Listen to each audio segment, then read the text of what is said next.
Welcome back, WAC in the cockpit, and happy to be talking to friends and sponsors and experts and insiders and all that stuff. I saw a headline the other day about solar wind and solar fields near Ocean City, and I thought of this guy, but I must say, Bill Cole, as I sip my Royal Farms coffee from the Cole Roofing mug here this morning, I drove 1,203 miles with my wife from Boise, Idaho, east to Yellowstone Park, north through Yellowstone Park, west to West Yellowstone, and then north through Big Sky and west to Missoula, Montana via Bozeman and Helena. And I saw forest fires, I saw animals, I saw, lots of streams that made me want to go fly fishing, believe it or not. My wife's like, I can't believe that you want to go back to Montana and fly fish. And I'm like, I kind of sort of do. I don't know why. It just sort of appealed to me. But I saw solar fields, dude. I saw wind fields, solar fields. I saw all of that stuff you're talking about in all of this land that is so... I don't know why they don't use the land in Montana and Idaho, but they don't. And it's such a beautiful place. Yeah, thanks for talking. The solar fields on the ground is kind of a double-edged sword for me. I mean, we do a lot of it, and we love them, and I think they're good, and it's a good way to deploy solar. But it's also, it makes more sense to me to put them on roofs right above where you consume the power. So if you think about generating power even in a coal-fired power plant and then, pushing that electricity out hundreds and thousands of miles, you get line loss and you're not being as efficient with your electricity that you generated. So same concept. I've never thought of that, by the way, but I didn't pay attention to that class in high school. But it's all good. But same concept exists with the solar fields. I think it's a good use of trying to get solar into the energy portfolio for the country. I think it needs to happen. But I hope it is really just an entree for the country to really start accepting it on rooftops, because we don't do anything with our rooftops. Everybody's got a roof. Everybody has a roof. Yeah. Well, I told you, the building next to me, there's a pool, there's green space, there's solar there's reflective, panels. And I'm blown away by all of the technology. I know we're going to talk about electric vehicles later, but I want to talk to you about pulling into Idaho Falls, bro. And, you and I have been friends a long time. You're a great sponsor, great friend. By the way, if you do have a corporate roof, you want Bill Cole. If you do need solar, you do want Pfister Energy and Bill Cole. But I want to talk sports with you because it's what we do, and you're a bit of my therapist. I went nuts with Mike Ashley the other day. I'm almost like, I went back and watched the segment. I kind of went crazy on him because it was the first time that I talked Terps with a Terps guy about what the hell is going on down there, that if I sent my kid down there and he came back dead, because he was being hazed out on a football field, about being fat and running around. I can't imagine that this still happens. Like, you run a company, I run a company. I'm sure you've been sued. If you haven't been, good for you after 100 years of coal roofing. I've been sued maliciously. I think we've seen all of that happen, and we're all trying to be careful about not making a mistake, certainly medical malpractice and all that. My wife's a walking miracle in the other room. I can't imagine that you're running a university, a sports program with young people, with drugs and medicines and injuries and weights and risks and all of that, and have this happen and have it look so sleazy in the beginning, at least, with other kids and with where they are. I can't believe that in an institution of higher learning that the people running around there just aren't smarter, that there's brazen old boy jockocracy and maybe what the orange guy on Pennsylvania Avenue would call locker room talk. I don't know where the edge of hazing and toughness and locker room talk and pure stupidity when a kid's on the ground dying, that you don't do something to help him. I'm really blown away by all of the ignorance. And honestly, whatever they get down in College Park is probably what they deserve at this point, I believe. Yeah, so I start from the position that, humans are generally flawed beings, Fair right? enough. So clearly mistakes were made here. There's no way around it. I don't believe for a second that there was any malicious intent. Like this guy was a guy we needed to get off the football team. I don't think it's any of that. Yeah, this wasn't Santiago, right? Yeah, I got you, right. Yeah, I mean, so they're flawed. I mean, the second thing I go to is how many books on Amazon are selling the Navy SEAL technique to overcoming your personal limitations. And football coaches have been doing that to kids forever, right? Like, how tough are you? How bad do you want it? All right. Yeah, I mean, it is literally, if you viewed your workers at Cole Roofing or me at WNST about the only way you could do the job was to be tough. You know what I mean? Like, if that's how you get on the field in football. If you're not tough enough, we don't want you on our team. That is the mantra of every football coach, right? So that's where this whole thing begins. Well, the game is structured around, we're going to go out, you're going to run a play, I'm going to tackle you. It's going to hurt. My arm is going to hurt. My leg is going to hurt. I need to get up, go back to the huddle, get the next play, line up, and do it again. So there's an inherent built-in tolerance to pain that has to occur. I don't want to be perceived as making excuses for them. I can understand how this gets dangerous, and it occurs. You got, 200 kids practicing for this football team? Some percentage of them haven't been pushed to the point where they actually find out what they're capable of. And there clearly is an element of, oh, yeah, that's right, we're in the Big Ten now, and we're the doormat. And every year we're the doormat. So how are we going to do? Well, we got to be tough like those guys at Michigan or those guys at Penn State. I mean, we got to be tougher. So, again, mistakes were made. Maybe guys weren't educated enough on the signs. But I mean, in our business, I got guys on rooftops in the middle of summer. It's 120 degrees on the roof, and they're putting down 500-degree asphalt. I mean, we spend a ton of time training our supervisors, up and down our roster so that every teammate on the roof can see warning signs and knows what to do when it happens. And when it's 104 degrees, you still have to, go work, right? Like, literally. In Phoenix, when it's 118, roofers work. People it's an outdoor job, right? Like, literally. Yeah. The last part to it for me is, again, this happens in our society today all the time. If you're not, and control's the wrong word, but if you're not willing to step out at the beginning of an incident and talk about what happened and express why it went down and be candid and be straightforward, the social media world will take over the story for you, and you will no longer have a voice in the story. And that there's a lot of that. So what I'm disappointed about is there's good lessons to be learned for all football coaches or all sports coaches, about heat stroke and pushing kids and trying to understand where that fine line is. But I believe that we're going to lose that education and move on to more about hazing and verbal abuse and I'm not saying those aren't things that should be talked about.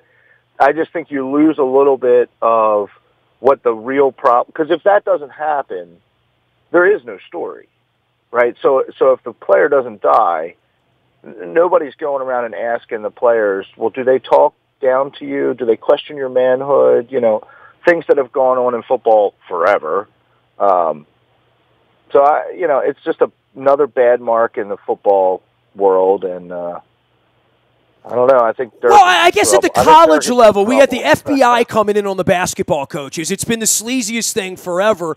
I'm going to talk to Coach Billick about it, but I remember the Corey Stringer incident. I was in New York that day doing a Hard Knocks promotion for HBO in the summer of 2001, the day that Corey Stringer died. And, it rocked the NFL world. I think anytime any of these incidents happen in the world of college football, it sort of rocks things. But to your point, the Maryland issue here has been far more about the culture and the cover-up, and what are you teaching these kids, and what are you allowing, and what kind of leadership are you involved in down there? And obviously, there are going to be people that get fired who may or may not deserve to get fired, but I don't think DJ Durkin's going to survive this. Do you think Jim Harbaugh questions his players' manhood? Probably. Right. I mean, he's the epitome of passion and like playing above your skills and fighting. So it's unfortunate. I don't think Durkin survives it, but and it's sad that the kid passed away. I just think we talk out both sides of our mouth. Oh, that's exactly. I was going to say to you, we talk about student athletes and education and all that, and this is about turning a buck and trying to sell 70,000 tickets when Michigan comes to town. That's really what, at the heart of this isn't about building young people or educating young people. For Maryland, and we've seen this really, you and I have seen this from Cole Fieldhouse, where they went to my buddy Steve and said, hey, your baseline seats, they're no good anymore. You haven't given $10,000 to the M Club. We're going to move you up into the corner, up onto the roof, up onto the moon for the 4 seats that you've had since 1983, since, Adrian Branch was running around out here and Herman Veal and whatnot. I'm blown away by all of it. And whatever loyalty there is to Maryland because you went to old, U of M and you had the red sweater and all of that, I don't know how those people feel about this. Certainly at Penn State, raping little boys for 3 decades, didn't stop anybody from going and getting stickies at the Skeller and doing regatta and, going up with Yins and that and bringing the RV. And it hasn't stopped anybody from being a Penn State fan. So, and the Ohio State situation with what's going on out there. I talked to Bill Bender earlier this week. He's like, it's Ohio State. They'll get a new coach. They'll sell 120,000 tickets and they'll probably win 9 or 10 games. And that's, and that's what they'll be doing. I mean, Penn State sat right back up after raping little boys for 3 decades. I think there'll be another day for Maryland, but you and I are old enough to go back to bias, and I remember everything that entailed in the aftermath of that, because for the next 5 years, this football team's going to get its ass kicked. It's going to be hard to recruit. It's going to be hard to get players. It's going to be hard to get coaches. There's going to be litigation. As much as Maryland would like to stroke a $200 million check right now and make it all go away by a Halloween, it won't. They're going to, every Saturday, this is going to come back up. Every Saturday when they're losing 34-3 at halftime, this is going to come back up. This is going to be an ongoing, much like the Orioles, but the Orioles at least can hide for a while. I don't know that Maryland's going to be able to hide from this. Yeah, I think the other part that's tough for Maryland is it's not like this is coming off a playoff victory, in the BCS. Yeah, this isn't Ohio State where the national championship's in line. You're not like, you got to make certain sacrifices to win. I mean, that's not the scenario, right? You're the doormat, and here you were attempting, and everyone's going to say in the wrong manner, to try and compete with these teams, and it backfired on you. And I don't know. Maybe it brings up the topic about moving from the ACC to the Big Ten, and maybe we. It already has. It already has. Yeah. Right. Here's Bill Cole. Here's Cole Roofing and Pfister Energy. Tell everybody what you do. Give them the elevator speech, and then we'll get on to some Ravens here because I know you got some thoughts on Lamar Jackson for part of my weekly therapy with you, Bill Cole. Yeah, sure. So we're a 100-year-old commercial roofing contractor. Doing everything from leak repairs to new construction and roof replacements. We also have a solar company doing any kind of solar, so either on your rooftops or in parking lots with canopies, and also in solar fields for community solar applications.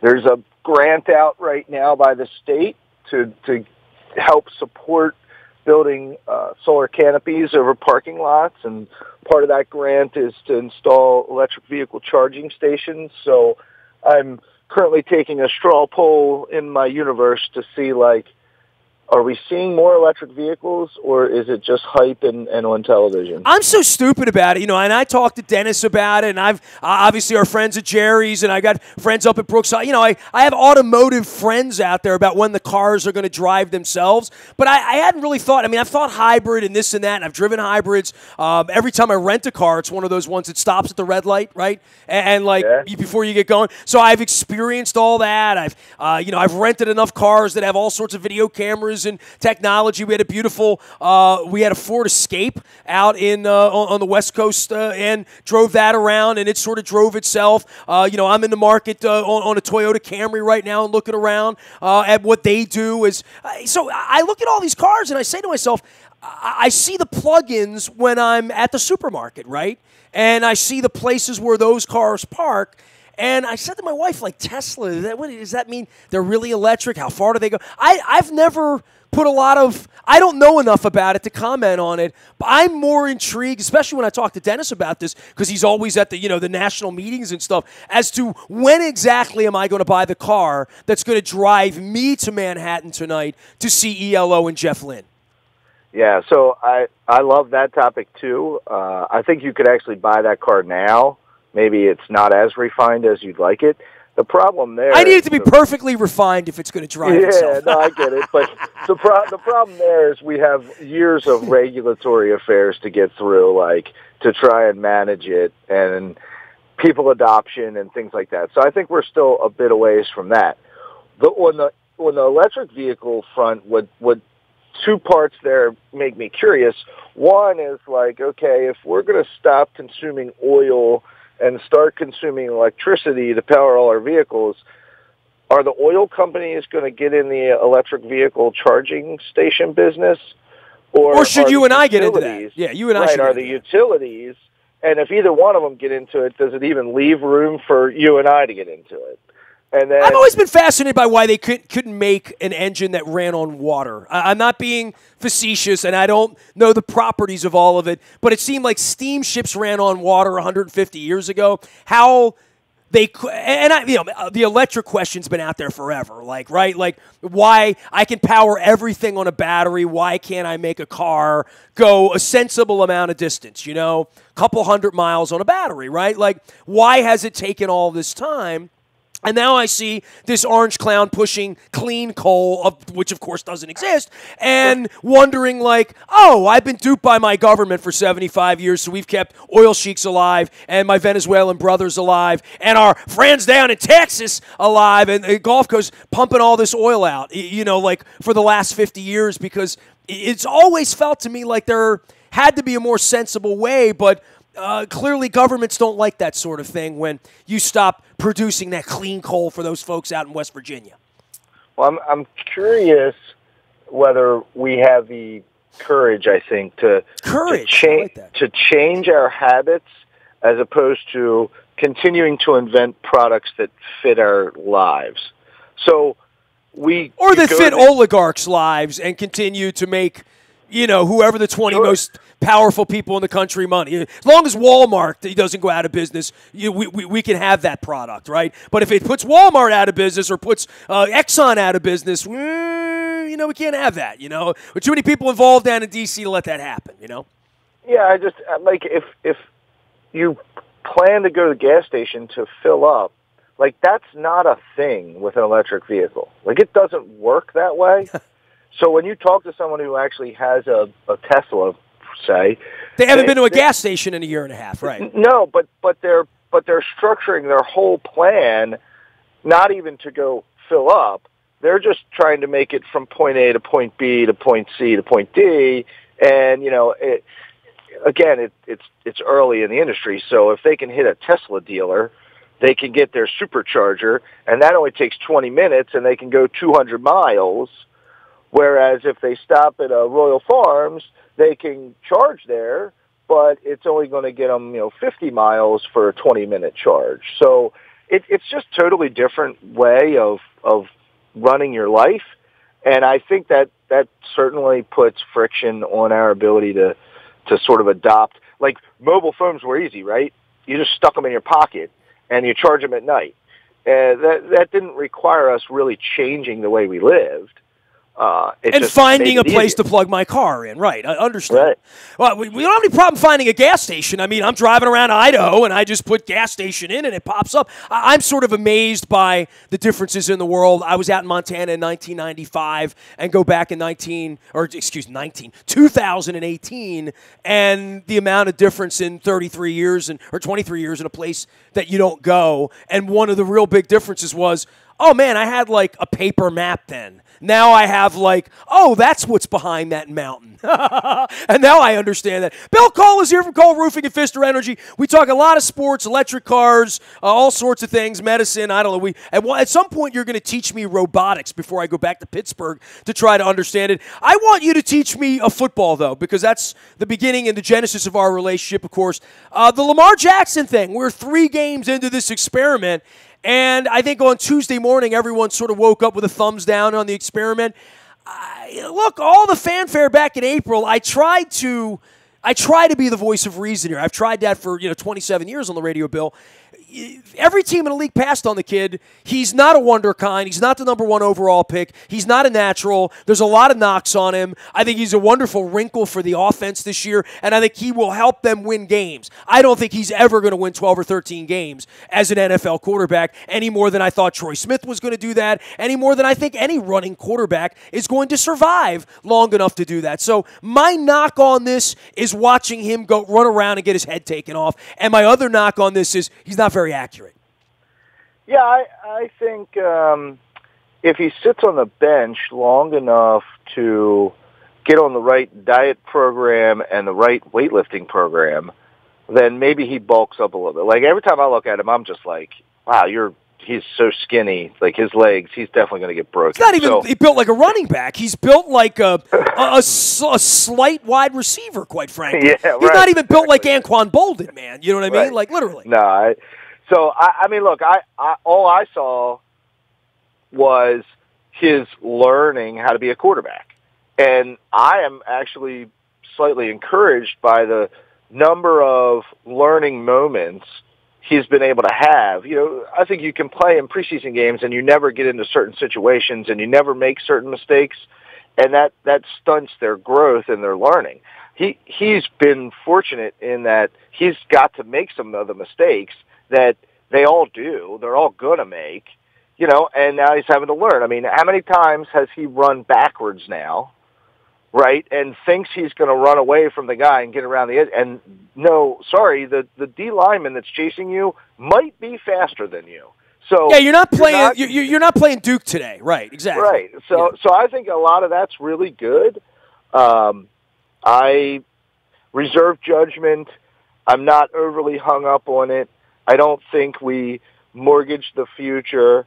I think if you look at the league, quarterbacks move around. It'd be great to get one and have one for 10 years, but everybody seems to be able to compete even with a guy that, they brought over or, played for somebody else for 3 years. So I'm not super hung up on it. I really am hoping that, Joe can kind of cement his legacy and go out and have a really productive season and everybody stays healthy. And if that happens, I think we're right there. I think they got a pretty good team.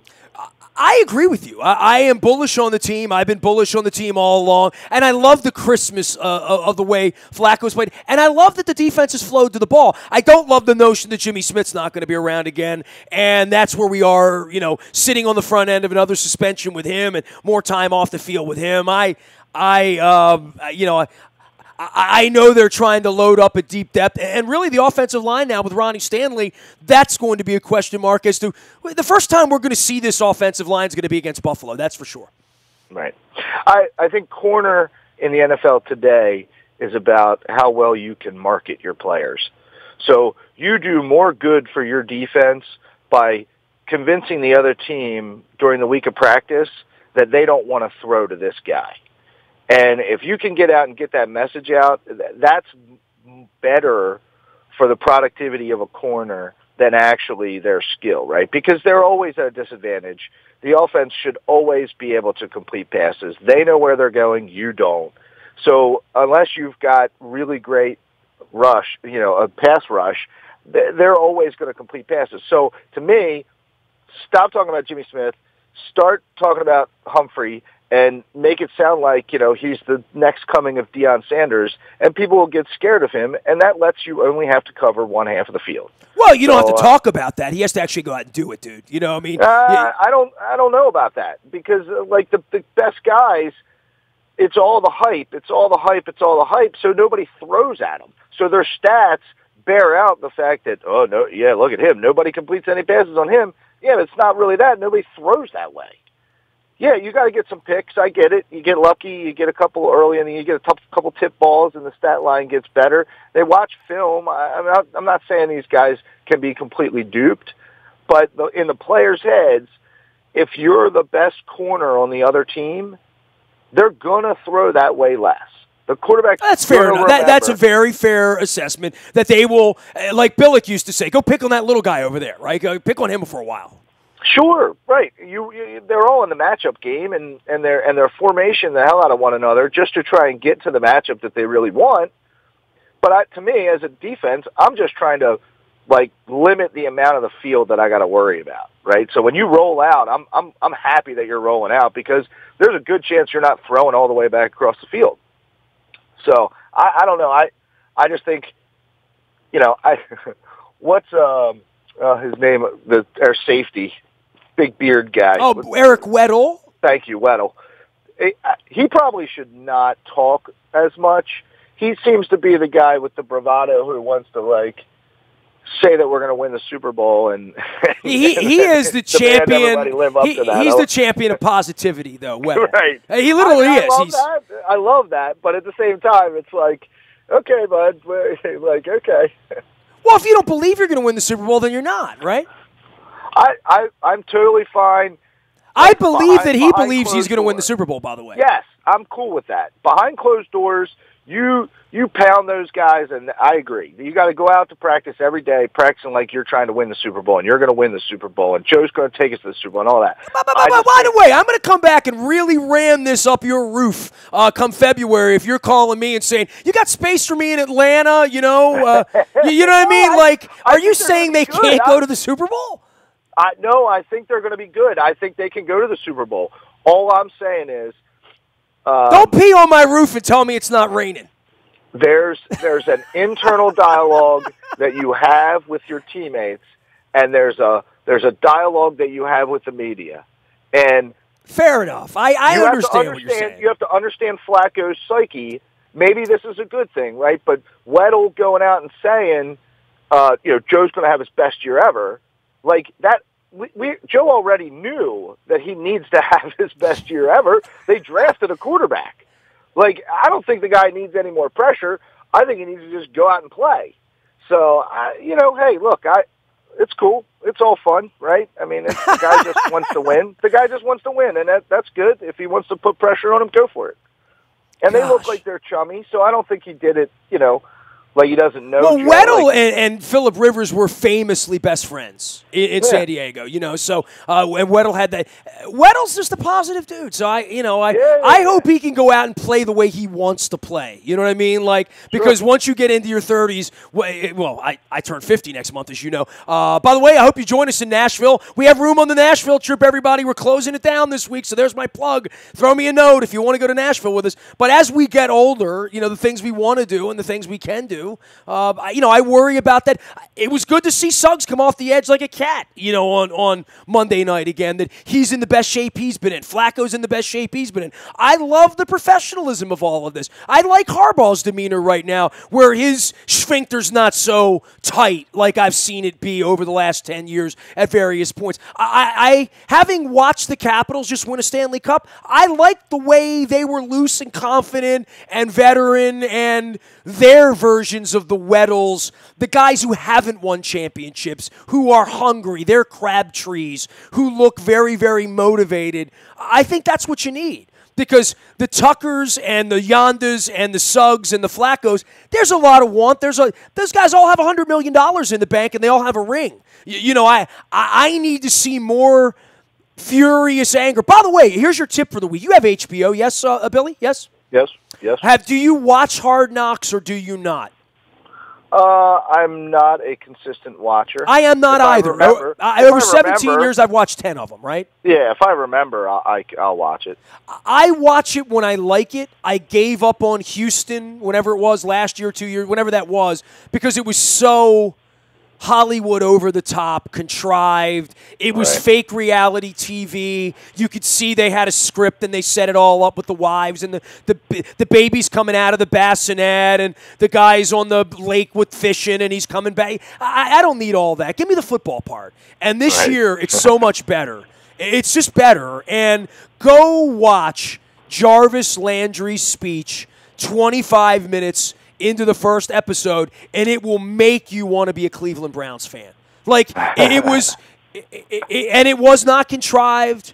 They had a bad day at practice. He got up in a wide receiver room full of losers, right? Like, this is a guy coming in from Miami who just left Miami to get a lot of money to go sign up with these losers, and he's watched them slap around at practice for 3 days being losers in his meeting room, and he got up with the lights off and just chewed their asses.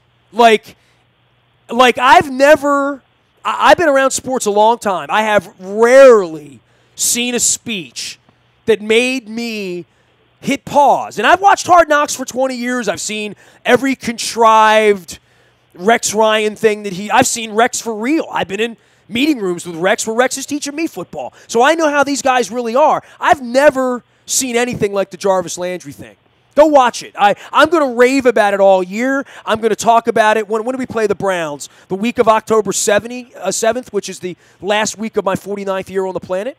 So I thought it was that good. So Jarvis Landry, go see it, and you'll see how bad a guy can want it. And I like that. I like that a lot.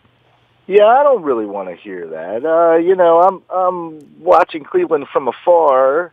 And once again, they seem to have, stock full of talent. And I'm just banking on the fact that they blow up and they'll suck. By the way, where do you see the Hugh Jackson-Todd Haley interaction with Greg Williams when they're bitching to each other about the players that aren't on the field in late July or early August? And they're fighting over whether these young guys can be on the field. And Haley basically says, Hugh, we suck. We're no good. We've always been no good. We're never going to be any good if we don't get these guys who are no good right now onto the field and make them better. And Hugh's like, well, I promise you this. I've sat in all of your seats as a coordinator and as a position coach, and if the guys aren't on the field in September and October, I know we're not going to win on Sunday. So, there's that balance of when do we start to practice veteran players versus young players, and when do we start to put our program in? If we're not putting our program in August, we're not going to put it in September. Right. So they had this. It was a really, really good first episode, dude. I got to be honest with you. I'm not going to rave a lot about Hard Knocks around here, but it was really good and worth watching. All right, well, I'll check it out. While we're on the TV suggestion idea, on Netflix, there's a series called Black Mirror. Black Mirror. I Google this stuff when you talk to me. It's totally crazy. It's a little bit Alfred Hitchcocky, but it's all about technology, and it is British science fiction, right? The most thought-provoking show that I've ever watched, and it's physically uncomfortable. So, I don't need more of that. My real life makes me plenty uncomfortable. I don't go to horror movies. I don't watch drama. I don't need more drama in my life. I have the internet. This is like. Have you seen Who's Running the Country lately? Yeah. Yeah, that's enough drama for me every morning. It really is, Watch one of them. All right. Just watch one of them. All right. I haven't had time to watch Hitchcock yet, for crying out loud. It's physically uncomfortable because it's like taking things that are possible because of technology, moving them ahead like 10 years and saying, okay, what if it's like this? I saw Face Off 25 years ago, and I thought that was kind of interesting, but, Travolta and Cage and all that. But that was. By the way, tell me what you do, Cole Roofing. Bill Cole is here. Other than giving me therapy once a week and trying to make me laugh, he fixes roofs commercially. Yep. Really just been taking care of the Baltimore commercial real estate community for almost 100 years. That's all.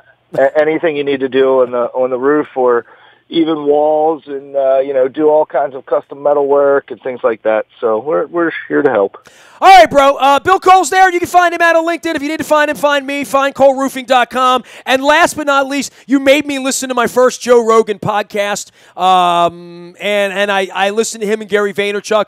I made it 30, 40 minutes in. I saw Rogan do stand-up, and I know the muscle side, and I'm a tough guy, and I'm an MMA guy, all that with him. And I'm not anti-Rogan, and I know he does the number one podcast in the world. It was fascinating. So thank you for that gift. I've had about 3 people recommend Joe Rogan to me in the last, 90 days or so. So, I'm on my Vaynerchuk, Tony Robbins kick lately, so things are going to be happening around here the next 4 months, and most people won't like them. That's all good. While I have you, RG3, is he on the team for the season, or do we trade him? Did you see the kid throw the football the other night and run around trying to get himself killed? Yeah. Are you convinced that he could come in week 3 and do anything other than lose a lot of football games if he had to play 12 games this year? No, but I think there might be other people in the league who think he might be better than the guy they have.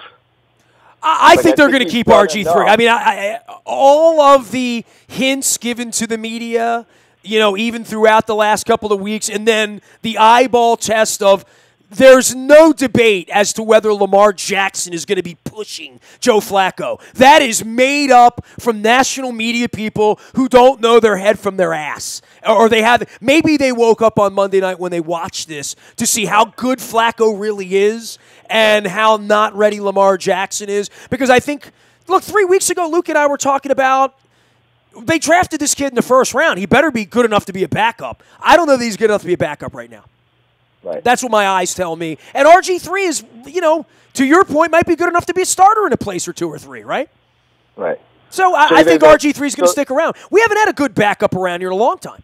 Right. So they're going to carry 3 up until somebody gets hurt, and then they'll have to make a tough decision. Well, I mean, Luke and I have been arguing about this all week, and we'll continue this about Jimmy Smith and where he's going to be and whatever phantom injury they're going to get on Saturday night that we don't know about yet, right? Or what guy's going to get cut on the edge of the Cardinals roster that Eric's like, whoa. This guy's better than our guy. Let's get him in here. Right. There's a little bit of that, and there's going to be veteran guys getting cut over money. All of that's going to happen, and the Ravens are going to have their own cuts. The Ravens have their own issues with their own Perrymans and that's not even a foregone conclusion, I think, at this point, but the Albert McClellans and the Correas and the Kafusis and the guys that they're trying to figure out, is this guy going to play special teams? Is this guy ever going to get on the field? Is this guy ever going to be part of a team where we win 10, 11, or 12 games?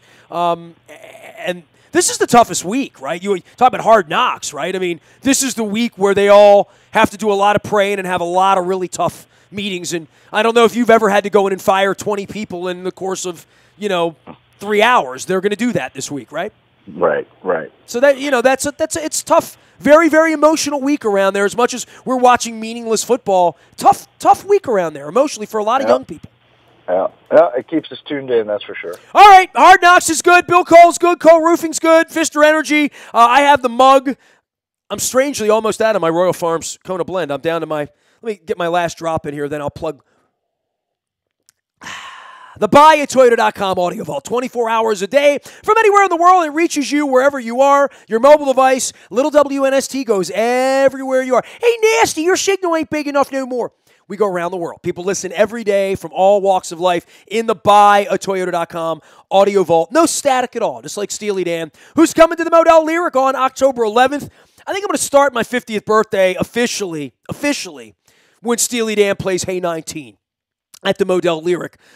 On the 11th of October, Kansas is coming later on in November. I have an interview up in the BuyAtToyota.com audio vault with David Ragsdale from the band Kansas. He plays the violin. I close my eyes. A little early in the morning for me to be singing some Kansas. John Cusack at the Model Lyric as well. Model-Lyric.com. Learn all about that as well as at WNST.net. Our morning newspaper delivers to your email inbox each and every morning free of charge. It's all brought to you by Planet Fitness and PlanetFitness.com, where it's still $10 a month to get in the best shape of your life, guaranteed. The Maryland Jockey Club with us as well, and racing in Laurel this weekend. We got the State Fair coming up as well as the Maryland Million on October the 20th. I'll be 50 years old by then. Laurel's air-conditioned for now. Fantastically remodeled. You got to get down there and see it. It's beautiful. If you haven't been to Laurel Park in a while, you haven't been at all. The entries in the morning newspaper as well as at the front of WNST.net. I am Nestor. We are WNST.net, AM 1570, and WNST, Towson, Baltimore, and we never stop talking Baltimore sports.